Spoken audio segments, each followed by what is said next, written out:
سر ارسطو نے کہا تھا کہ جتنی نامعلوم اشیاء ہیں اس میں سے جو سب سے زیادہ نامعلوم شے ہے وہ وقت ہے. آج کوئی اباؤٹ 2500 سال کا عرصہ گزر جانے کے بعد بھی ہم وقت کے بارے میں بہت ہی کم جانتے ہیں.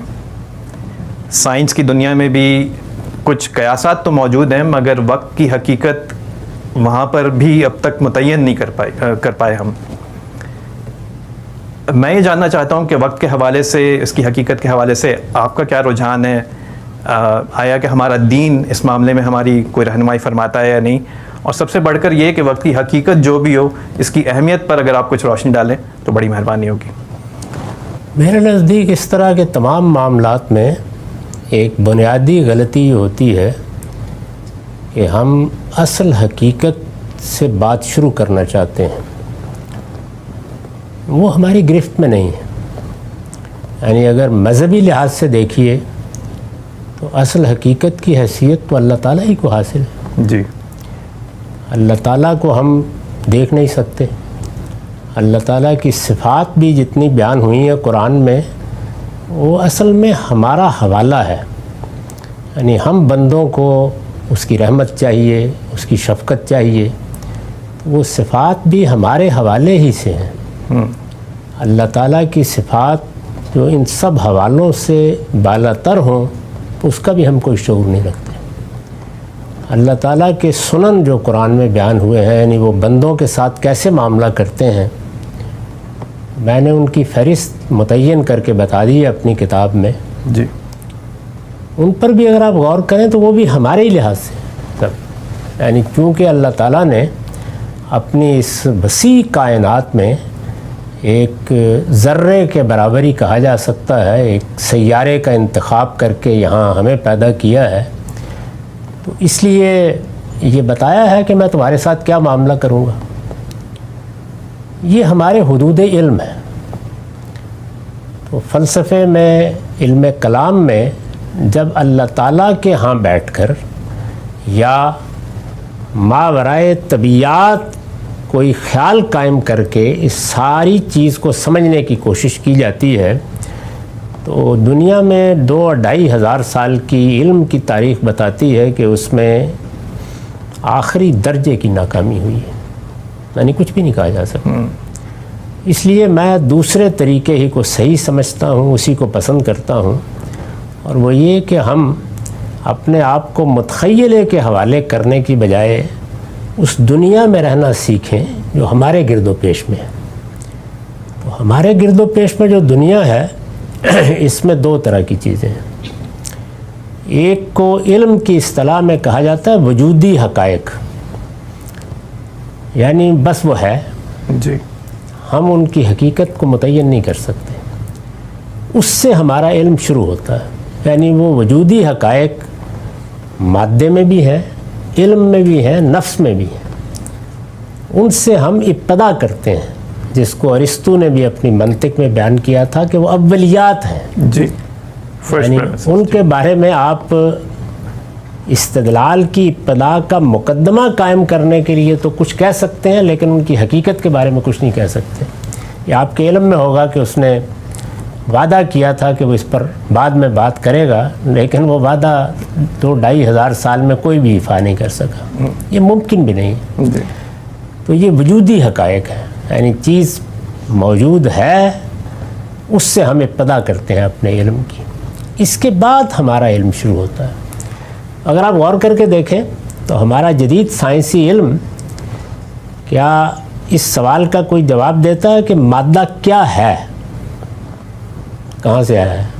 اس کی نیچر بھی ہمیں نہیں پتا، سورس بھی نہیں پتا، کچھ معلوم نہیں. یہ تو ہم چند الفاظ بول لیتے ہیں. خود میٹر، مادہ، یعنی ایک لفظ ہے جو ہم نے ایک وجودی حقیقت کے لیے اختیار کر لیا ہے، اس لیے کہ ایک دوسرے کے ساتھ کمیونیکیٹ کرنا ہوتا ہے. اس کے بعد دیکھیے کہ اس مادے میں حیات پیدا ہوتی ہے. حیات ہمارے سامنے پیدا ہوتی ہے. یعنی ایسا نہیں ہے کہ کہیں ماضی کا قصہ ہے. میں آپ اسی دنیا کے اندر جو چیزیں کھاتے ہیں اور وہ فیکٹری بھی سامنے لگی ہوئی ہے جس میں وہ قطرہ آب تیار ہوتا ہے. نطفہ بھی اسی میں تیار ہوتا ہے اور بھیزا بھی اسی میں تیار ہوتا ہے. اس کی تیاری میں نے بہت سارے اعتراضات آپ کے ساتھ. کہیں آسمان پر نہیں ہوتی. یعنی وہ کن اجزاء سے بنتا ہے وہ بھی معلوم ہے, اور وہ کہاں تیار ہوتا ہے یہ معلوم ہے, لیکن کیسے تیار ہوتا ہے کوئی نہیں جانتا. یعنی اس میں آخری درجے کی بے بسی ہے. تو مادے میں حیات کیسے پیدا ہو جاتی ہے؟ یعنی وہی بے جان چیزیں بظاہر ہم نے سبزی کھا لی, گوشت کھا لیا, بے جان کر کے ہی کھاتے ہیں نا, زندہ تو نہیں کھا لیتے. انہی سے وہ بیضہ بنتا ہے, انہی سے وہ قطرہ آب بنتا ہے, اور جس وقت ان دونوں کے ملاپ سے پھر زندگی کی ابتدا ہوتی ہے تو بس ہو جاتی ہے. وہ ایک وجودی حقیقت ہے. اس کا میکنزم کیا ہے, کیسے ہو جاتی ہے, ہم نہیں جانتے. پھر حیات کے بارے میں ہم یہ جانتے ہیں کہ اس کے جو نمونے ہمارے سامنے ہیں وہ پودوں میں ہیں, نباتات میں ہیں, جانوروں میں بھی ہیں. انہی میں خود اپنا جائزہ لیتے ہیں تو معلوم ہوتا ہے کہ اس حیات میں شعور بھی پیدا ہو گیا. اب وہ شعور پیدا ہو گیا کیسے ہو گیا؟ یعنی وہ ہمارے گھر میں جس کتے سے ہم کھیلتے ہیں اور جو بلی آتی ہے اس میں کیوں نہیں پیدا ہوا؟ اگر عمر کے لحاظ سے دیکھیں اس دنیا میں جو ہمیں اب معلومات ہیں تو ہم سے کافی پرانے ہیں, نہیں پیدا ہوا. تو اس وجہ سے اگر آپ اس پہلو سے دیکھیں کہ مادہ, حیات اور شعور, تو بالکل بے بسی ہے اس میں. اسی کو اوپر چلے جائیں, یعنی یہ ذرا جہان صغیر ہے کہہ سکتے ہیں آپ, جہان کبیر میں چلے جائیں میکرو لیول پر, تو وہاں کیا ہے؟ وہاں مادہ ہے, مکان ہے اور زمان ہے, ٹائم, اسپیس اور میٹر تو ہے ہی. جی, یعنی وہ تو بکھرا ہوا ہے, لیکن اس کے ساتھ ایک اور چیز بھی ہے. یعنی اب ہم نے کوشش کی کہ اچھا بگ بینگ سے ہم ابتدا کر کے دیکھ لیں, لیکن کر لیں ابتدا تو اس میں یہ سوال پیدا ہوگا نا کہ یہ جو مکان جس میں پھر یہ انفجار ہوا ہے اور یہ اتنی عظیم کائنات وجود میں آ گئی ہے, تو اسپیس ہے نا. جی بالکل. یہ کیا ہے؟ کوئی نہیں جانتا, بالکل کوئی بھی نہیں جانتا. یعنی کچھ معلوم ہی نہیں. یہ تصور کرتے ہیں ہم کہ شاید اس انفجار سے یہ اسپیس بنتا چلا جا رہا ہے یا پہلے سے موجود ہے, لیکن بجائے خود اس کی حقیقت کیا ہے نہیں جانتے. یعنی سائنس و علم ہو, جن دائروں میں سائنس کی بڑی کامیابیاں ہیں تو عام لوگ جب اس کو اس دائرے میں پڑھتے ہیں, اب ظاہر ہے کہ یہ بڑی کامیابی ہے نا کہ میں آپ یہاں گفتگو کر رہے ہیں اور مریخ پر بھی کوئی آدمی چاہے اس کے پاس آلات ہوں تو سن سکتا ہے. یہ معمولی کامیابی نہیں ہے. اسی طرح جہاز اڑ رہے ہیں اور بے شمار چیزیں ہیں. تو انسان خیال کرتا ہے, لیکن جو بنیادی سوالات ہیں ان میں ایک حرف کا بھی علم نہیں ہو سکا. یعنی یہ سب کچھ اس کے بعد ہے. بنیادی سوال تو اگر آپ جہان کبیر میں دیکھیں تو یہ ہے کہ مادہ کیا ہے, اسپیس یعنی مکان کیا ہے, ٹائم کیا ہے. تو آپ نے سوال کیا تھا وقت کے بارے میں. جی, اس کو بھی دیکھنے کے دو ہی طریقے رہے ہیں. ایک تو یہ کہ جس وقت خدا اپنا تعارف ہمیں کراتا ہے تو وہ کہتا ہے باقی ہے, وہ یعنی خدا ہے, تو ہونے کے احساس نے ذہنی لحاظ سے زمان کا تصور پیدا کر دیا. تو اصل میں یہ بھی خدائی کی صفت کا ظہور ہے. ایک طریقہ دیکھنے کا یہ ہے.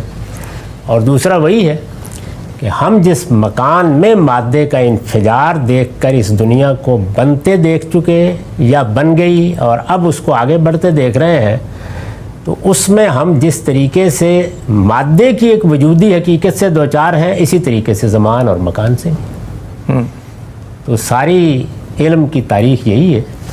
تو اس میں وہ جو ایک سوال کیا تھا نا جبریل نے رسول اللہ سے کہ مل مسئول و انہا عالم من السائل, یعنی جس سے سوال پوچھا گیا ہے وہ بھی اتنا ہی واقف ہے جتنا پوچھنے والا ہے. اس میں یہی کھڑی ہے دنیا میں, اس کو مان کے آگے چلنا چاہیے. بہت شکریہ سر, بہت آپ نے تفصیل سے اس بات کو واضح کیا.